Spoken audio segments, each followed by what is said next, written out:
ideias e novos caminhos para o estado do Rio. Está no ar o podcast Pensa Rio, da Casa Firjan.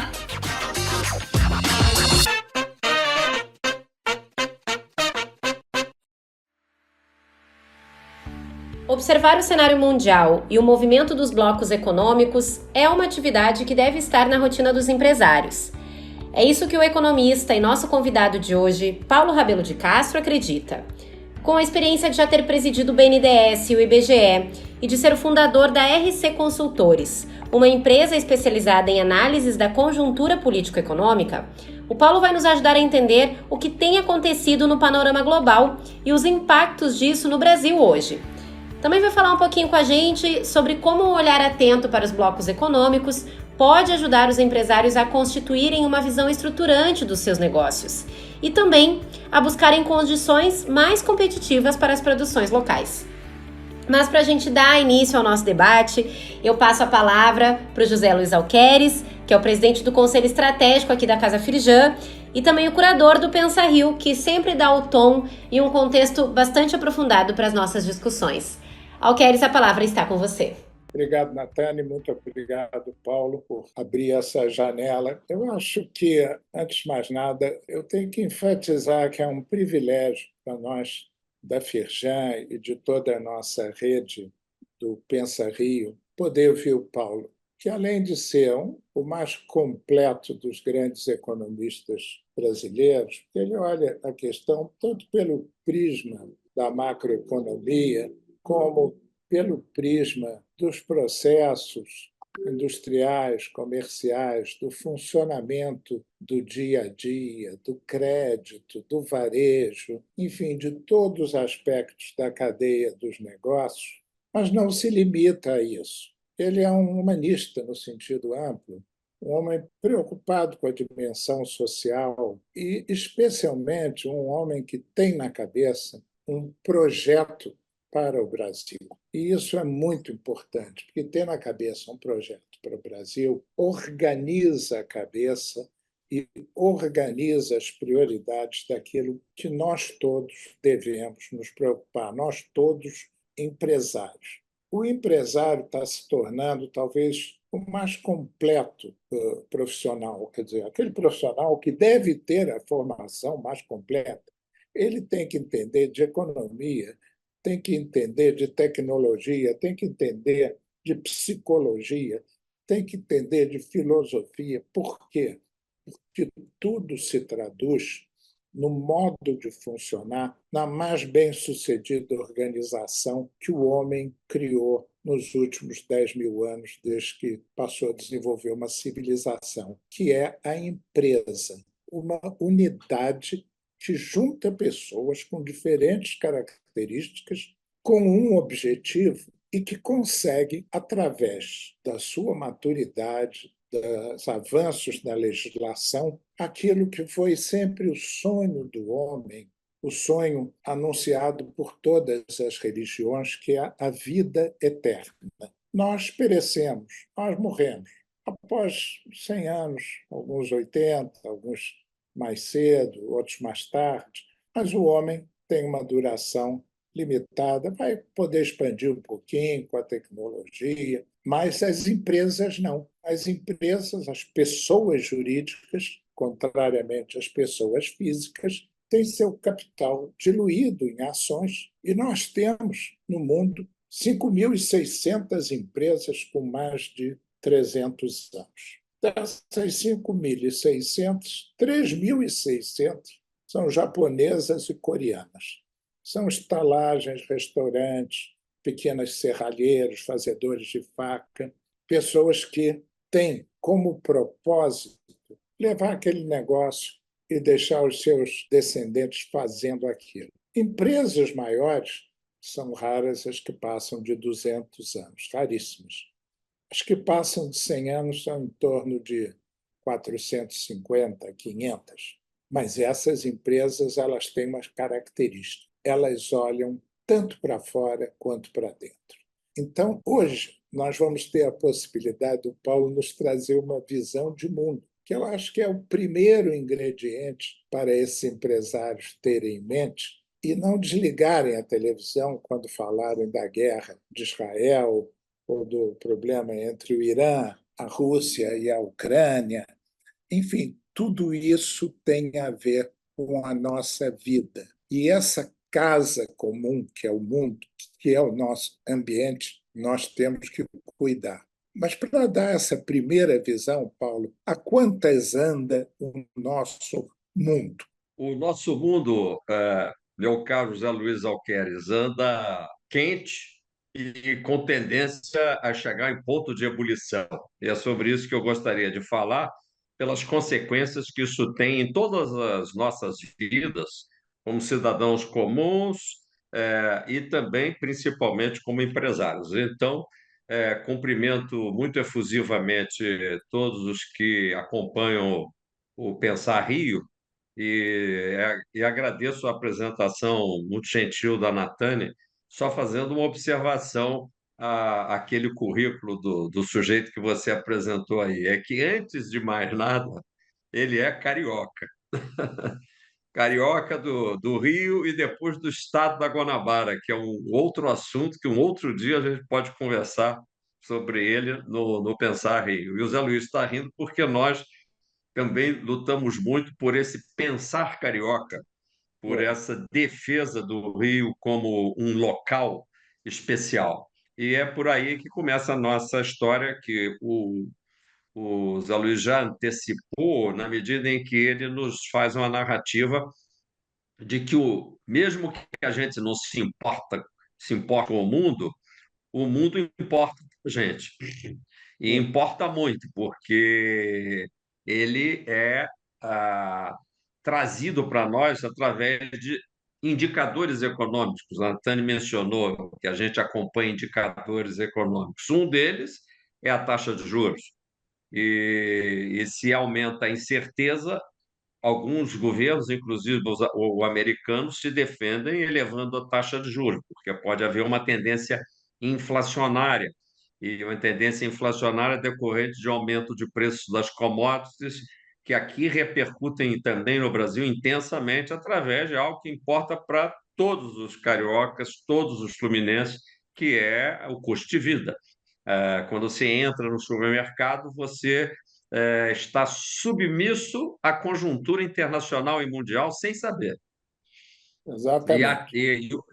A polia de transmissão disso é uma cotação só, que é a taxa de câmbio. Então, sejamos nós pequenos, médios ou grandes empresários do Rio de Janeiro, nós temos que ter um olhar, que sejam 5 a 10 minutos por dia, para observar a cena mundial. E aí que começa a nossa história, né, Luiz? Porque recentemente preparamos um material, que depois pode ficar até disponível para você, tem um gráfico que acompanha esses últimos anos de história, na realidade, décadas de história, o que nos referencia, inclusive, ao fato de que na história, e, portanto, no momento presente, Luiz, quando você pergunta como é que vai o mundo vai o que ele tem plantado nos últimos meses e nos últimos anos. O mundo tem plantado muito dissenso, muito confronto e muito desentendimento desde que, no mínimo, ruíram as Torres Gêmeas em 2001, lá em Nova York, em plena Pax Americana. E o que é isso?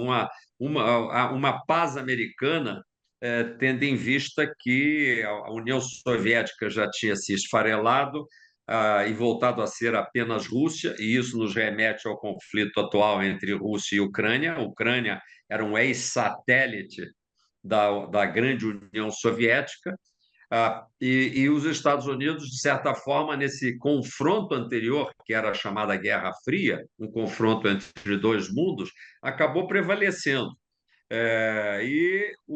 As empresas que eram consideradas, vamos dizer assim, de forma até suspeita no Brasil, passaram durante esse período a serem encaradas de forma positiva. Inclusive, já na Constituição Federal de 1988, se fala, no capítulo da economia, na primazia da livre iniciativa, da propriedade privada, com a visão social, sempre lembrando isso. mas a primazia dessa iniciativa privada, que o Zé Luiz se referiu de forma tão até poética, mas realista, que é o mundo não vive sem o empreendedor. O empreendedor é a alma do mundo. E ele pode empreender, inclusive, atividades musicais, nas atividades artísticas e teatrais, mas tudo é empresa, tudo é iniciativa privada, que pode ser, quando na empresa, iniciativa de grupo, fica mais forte. E aí começa a nossa história, porque da Pax Americana, voltando para o mundo, nós, Luiz, não estamos mais nela, porque desde que grupos que resolveram confrontar esse domínio americano começaram a botar as mangas de fora, primeiro o grande movimento trágico, por sinal, foi a queda das Torres Gêmeas em 2001. De lá para cá, nós temos tido uma aceleração de confrontos, culminando agora nesse confronto aberto no Oriente Médio, que é muito mais do que só um confronto entre Israel e Hamas, já é Israel e Hezbollah, e principalmente Israel contra Irã. E sempre que a gente se aproxima da paz, vocês percebem que de uma conversação de paz, há alguma coisa que atrapalha. Essa alguma coisa está para além de Hamas e Israel.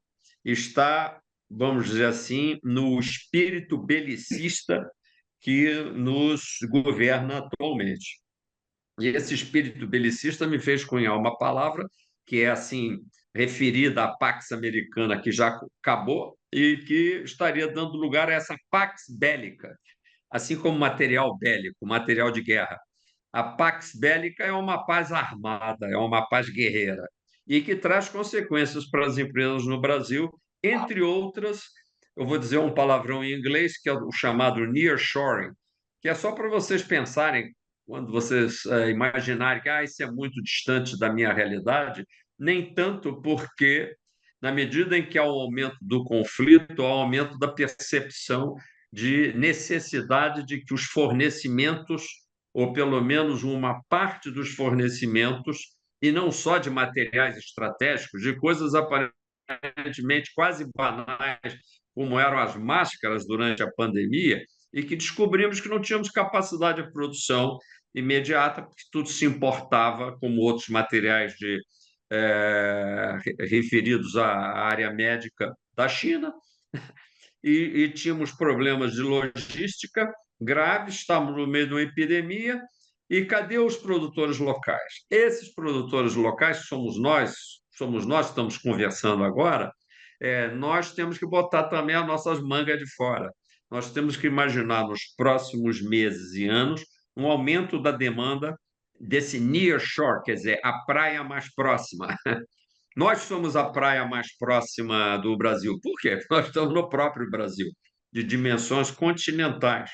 Então, produzir para o Brasil e buscar, obviamente, condições competitivas para tal, isso vai depender de políticas econômicas, que às vezes não dependem do médio empresário, mas podem depender de uma Fijan, se ela tiver a capacidade política de brigar em Brasília por condições mais competitivas para os produtores locais, como aconteceu agora no chamado imposto das blusinhas, que foi vamos dizer, uma reação prática de colocar uma tributação para equalizar as condições competitivas entre os produtores têxteis locais e os produtores estrangeiros. Essa já foi uma medida que mostra que aqui há uma sensibilidade para o nearshoring, que a gente não pode estar dependendo só da turma lá de fora. Eu acho que, como panorama global, inclusive com esses oportuníssimos exemplos de como situações extremamente complexas, através de um indicador, preço do barril do petróleo, taxa de câmbio, taxa de dólar, taxa de juros, quer dizer, como o reflexo do que ocorre no mundo altera tudo nas relações internas no Brasil hoje. Porque muita velocidade. É uma velocidade enorme, é um país grande, ainda que o país pese de 2% a 3% na economia mundial, ele é um país que exporta muito para o mundo, é um país que importa para o mundo, é um país que é olhado pelos outros, não tanto quanto talvez a gente gostasse que ele fosse, mas é um país que realmente,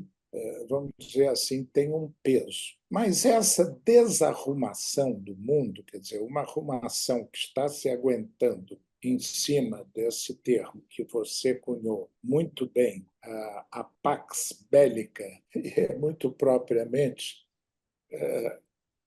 É uma contradição, né? Porque paz é paz e bélica é referido à guerra.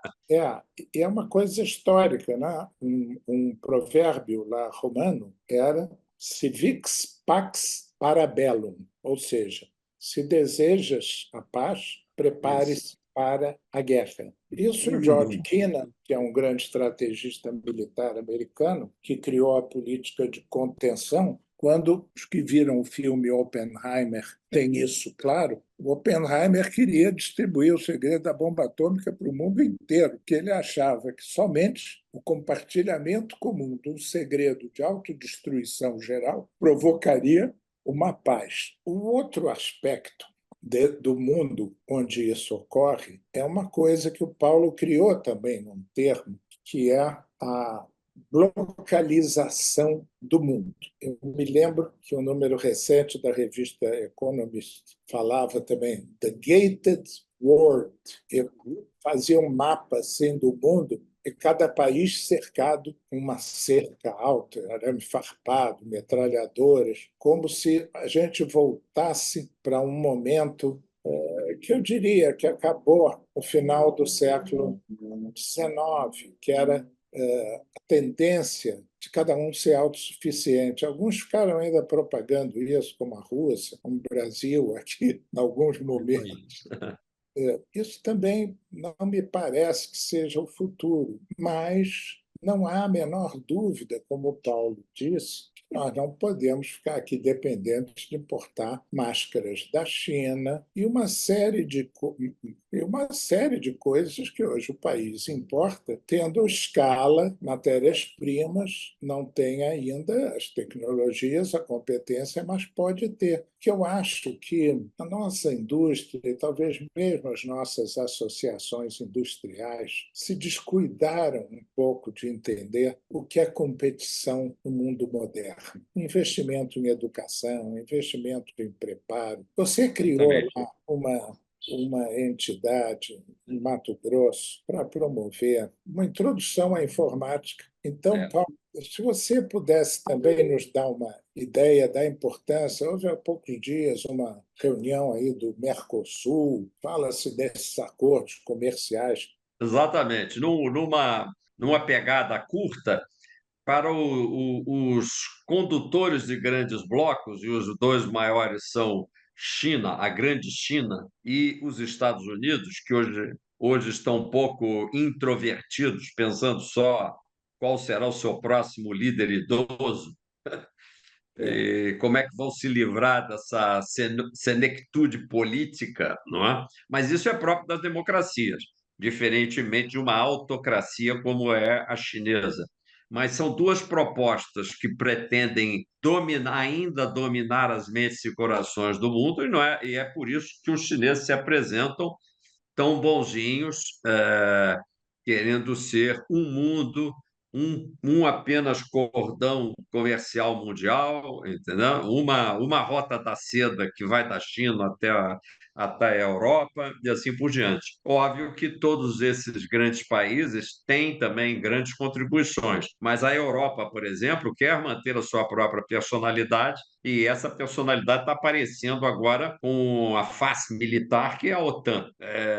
Por quê? Porque a Europa é ali o para-choque com a Rússia, que, como solteirona, é curioso, a Rússia, que era o grande bloco que se opunha ao bloco americano, enquanto a China ainda estava recompondo as suas forças, visto que é um império de quase 5.000 anos, né? A partir do seu esfarelamento como União Soviética, a Rússia hoje não é mais um bloco, mas é um solteirão querendo ter alguns satélites. Um deles poderia ser a Venezuela. onde ela tem uma operação importante, a dona Rússia.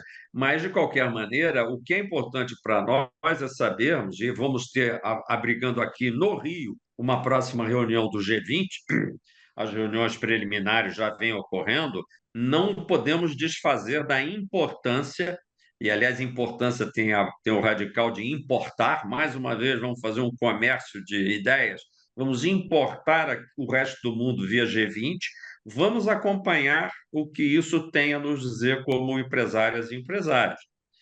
Por quê? Porque no G20 vão estar decidindo maneiras da gente reduzir o nível de conflito entre esses blocos. Por isso é que eu falo da blocalização, porque o mundo realmente agora virou uma reunião de blocos, que até se entendem, mas se entendem com interesses muito definidos e nem sempre convergentes.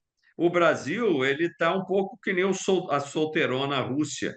Ele está para lá e está para cá. Quem olha o Lula acha que ele está indo mais para o lado da China e da Rússia. Na realidade, ele, por ser o Brasil, parte também de um bloco, que é o BRICS. E aí tem umas coisas complicadas no mundo, né, Zé Luiz? Porque, ao mesmo tempo que tem a China como bloco, com seus países aderentes, os Estados Unidos com seus países aderentes, tem também uniões parciais, como o BRICS, que é Brasil, Rússia, Índia, China, África do Sul e agora mais outros 5. A Argentina que disse que não está querendo entrar, inclusive o Irã. Então, o Brasil, na realidade, está assim com problemas de personalidade. Ele não sabe se ele faz parte do Ocidente, da tradição judaico-cristã, ou se ele, na realidade, é budista, ele é ateu ou qualquer outra coisa. Não é? Quando nós éramos meninos e aquela confrontação da Guerra Fria começou, os franceses criaram aquele conceito que eles chamavam le tiers-monde, o qual fazia parte, em tese, o Brasil, a Índia, o Nehru, que era justamente uma ideia de um mundo onde, na época, Todo a China mundo. Né? alinhada com a Rússia e o bloco Exato. ocidental, e eles já viam, esses estadistas, a conveniência do que se chama as raízes do multilateralismo como uma forma de equilíbrio no mundo do futuro. Multilateralismo que seria a não dependência de ninguém a nenhum bloco. Eu me lembro bem, Paulo, quando a gente trabalhou junto e você era o nosso consultor naquela firma de equipamentos pesados, não tem muito Francesa. tempo. Era o ano 2000. Nós exportamos turbinas e geradores para a China com o financiamento do Banco Mundial. Isso tem 23 anos. Isso foi no ano 23 anos. 2000. Isso foi no ano 2000. Então, no ano 2000, a China era o pobrezinho, precisava do financiamento do BNDES para o Brasil exportar turbinas para ele. Não era um pobrezinho nada. Eles eram espertalhões. Eles eram, posso usar a palavra que interessa para o nosso empreendedor que nos acompanha nessa conversa, É, pragmatismo. exatamente. Inteligência, conhecimento e pragmatismo. O empresário não tem que tomar lado. Mas, Paulo, depois da gente falar um pouco sobre, então, a importância do empresário olhar o mundo, segundo, de olhar o mundo de uma maneira estruturada, porque quando o cara olha para os 207 países que tem o mundo, pode ficar um pouco perdido. Essa questão de olhar os blocos é muito importante, que É corresponde estruturante, é estruturante. Né? estrutura o É. pensamento, as relações e, principalmente, permite que a gente veja o que é que a gente pode ter aqui com vantagem em relação ao lado de lá e o que é que o lado de lá pode ter. E até mesmo o que é que a gente ainda tem espaço para atrair grandes levas de imigração.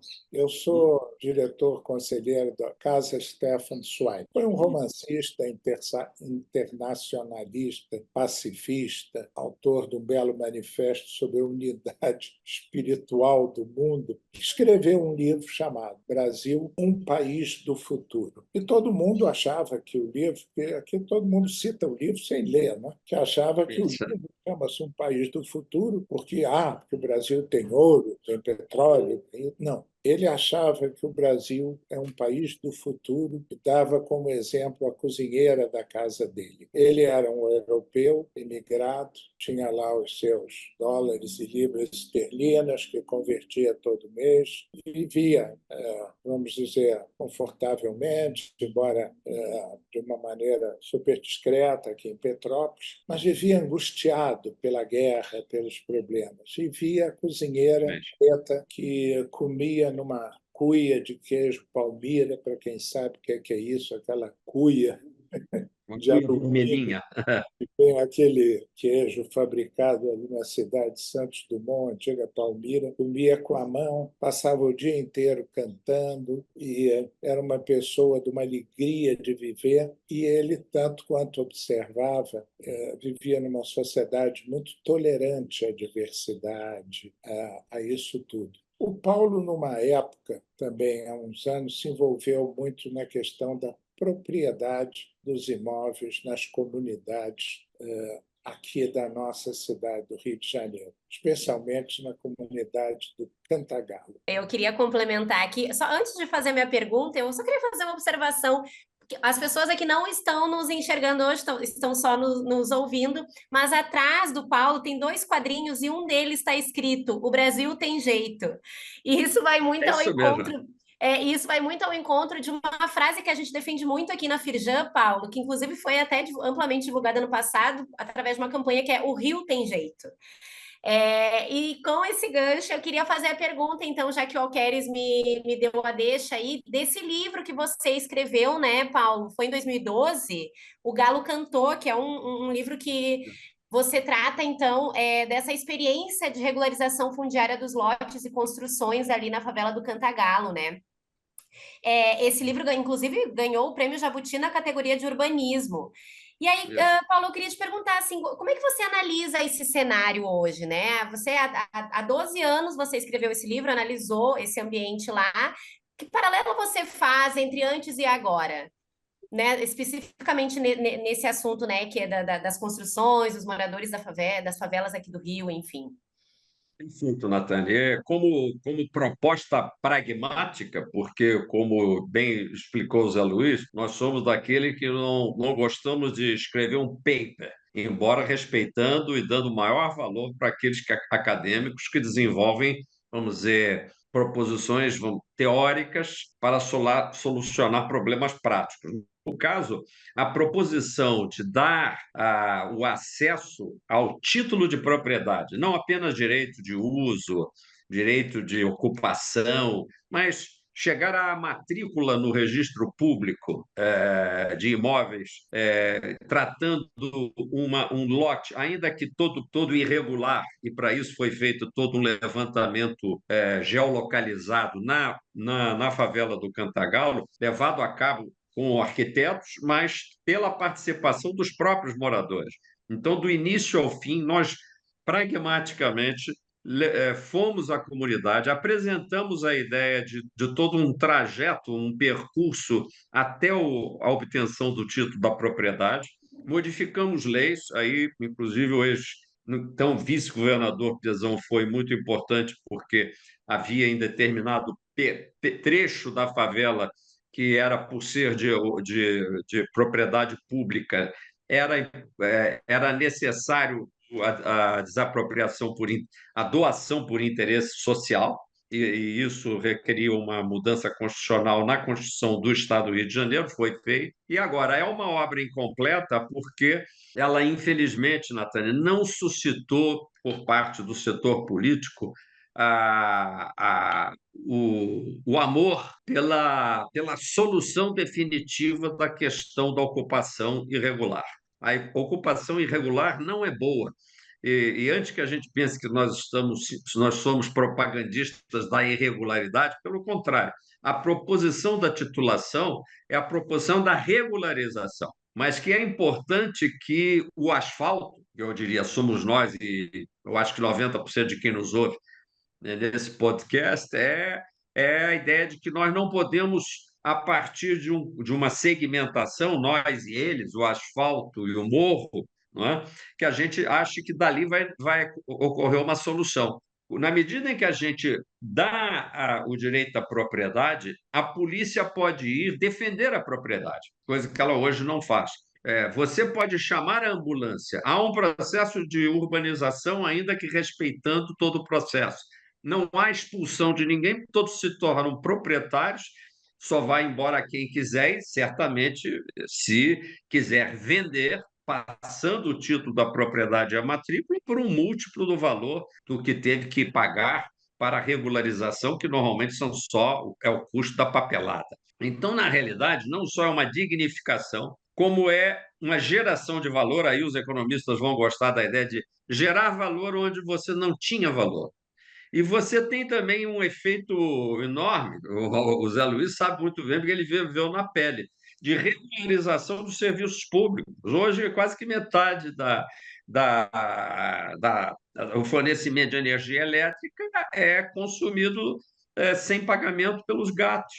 Não é? Por quê? Porque a irregularidade produz a criminalidade. E a criminalidade vai até o mais alto grau, que é o narcotráfico, que é a milícia. De forma que toda proposição de um candidato a governo do Rio de Janeiro tinha que começar na primeira linha com a regularização geral do território do Rio de Janeiro. Se eu sou governador de todo o Rio de Janeiro, eu tenho que tratar as pessoas com a dignidade de elas serem todas regulares.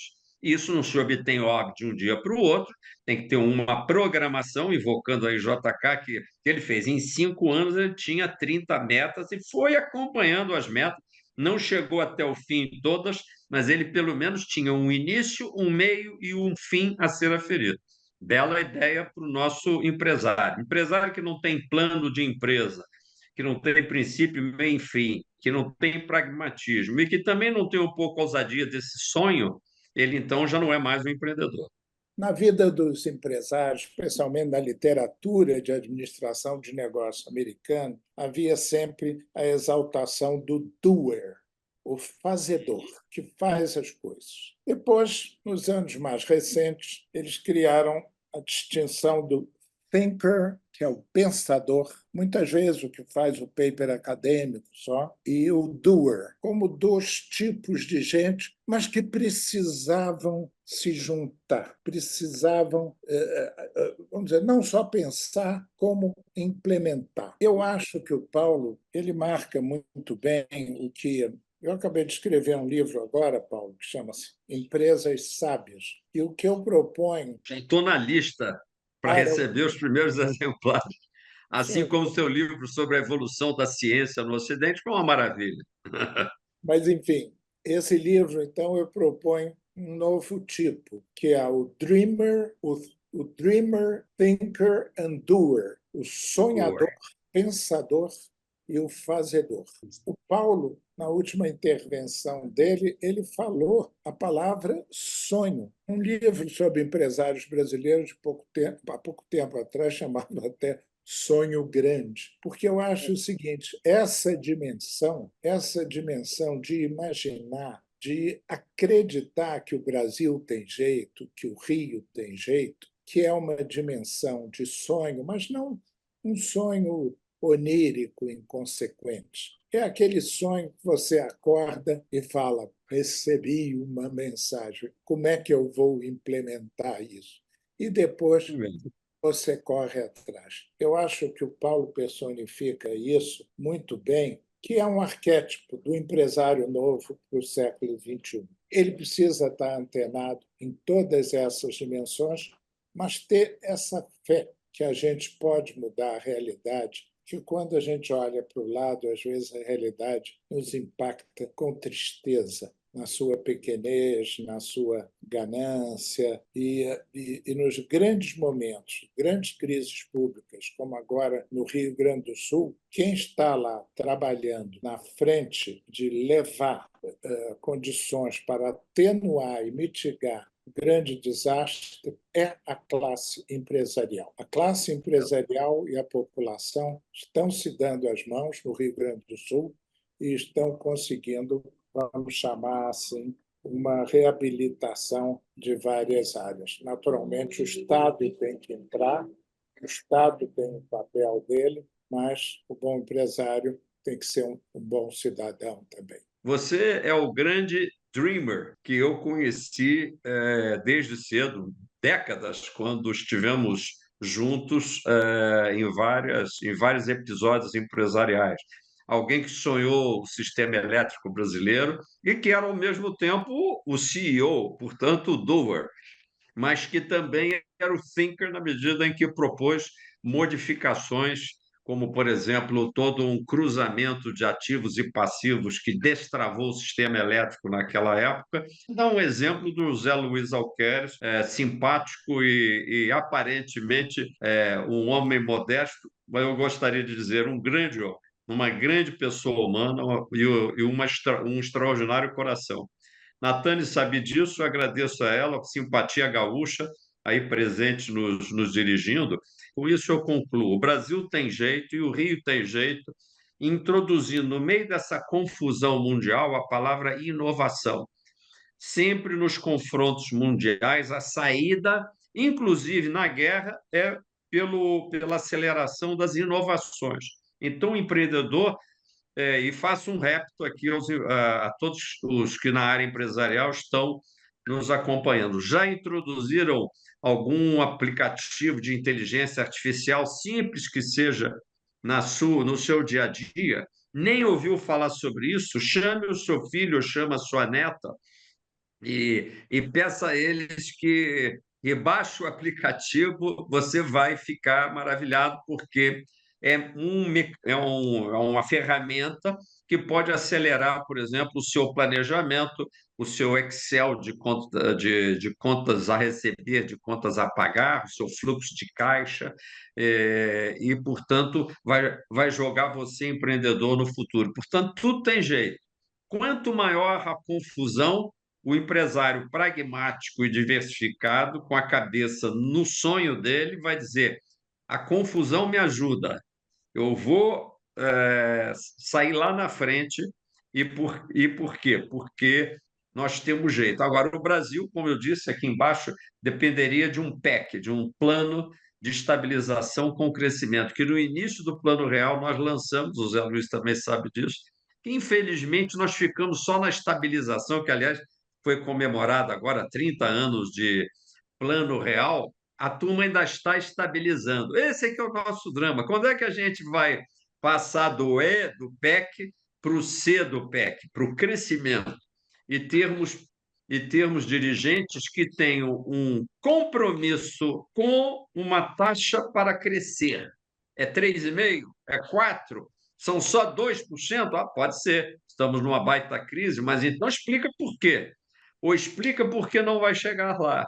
Mas é preciso que nós tenhamos capacidade de cobrar, de ser cobrados, que é uma outra dimensão empresarial. Zé Luiz, um beijo no coração. Natânio, muito obrigado também a você e a todos que tiveram a paciência de nos ouvir, nos acompanhar. Obrigada, Paulo.